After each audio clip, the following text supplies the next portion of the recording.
சென்னை OMRல கட்டப்பட்ட முதல் ஃப்ளைஓவர். இந்த ஃப்ளைஓவர்னால டிராஃபிக் எந்த அளவு குறையும்?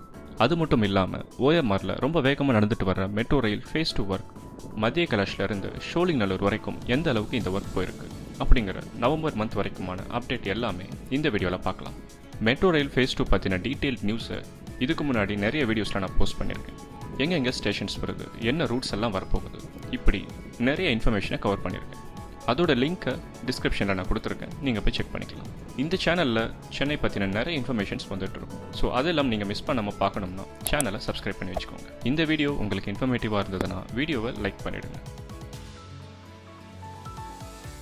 ஃப்ளைஓவர் சென்னையுடைய முதல் டிசைனில் கட்டப்பட்ட ஃப்ளைஓவர் இது. இதோட மொத்த நீளம் 270 மீட்டர். டைடல் பார்க்லேருந்து நீங்கள் திருவான்மியூர் இல்லைன்னா சிக்னல் ரைட் எடுத்து போகிற மாதிரி இருக்கீங்கன்னா நேராக இந்த ஃப்ளைஓவரை யூஸ் பண்ணி நீங்கள் எங்கேயும் நிற்காமல் போயிட்டே இருக்கலாம். இதனால் டைடல் பார்க் அண்ட் இந்திரா நகர் சிக்னலில் ஃபார்ம் ஆகிற டிராஃபிக்கை இனிமேல் அவாய்ட் பண்ண முடியும்.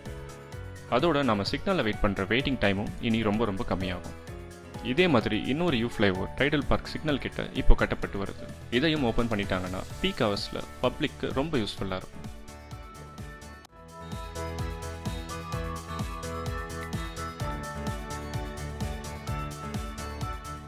OMRல மெட்ரோ ரயில் ஃபேஸ் 2 ஒர்க் ரொம்ப வேகமாக நடந்துட்டு வருது. பில்லர்ஸ் அமைக்கிற வேலைகள் இப்போ நடந்துட்டு வருது. துறைப்பாக்கம், ஷோலிங்கநல்லூர் பகுதிகளில் பில்லர்ஸ் அமைக்கிற வேலைகள் பல இடங்களில் முடிஞ்சிருக்கு. இந்த நவம்பர் மந்த் வரைக்கும் OMRல, அதாவது மத்திய கைலாஷ்ல இருந்து ஷோலிங்கநல்லூர் வரைக்கும் இந்த மெட்ரோ ரயில் ஒர்க்கோட ஸ்டேட்டஸை இந்த வீடியோவில் பார்க்கலாம்.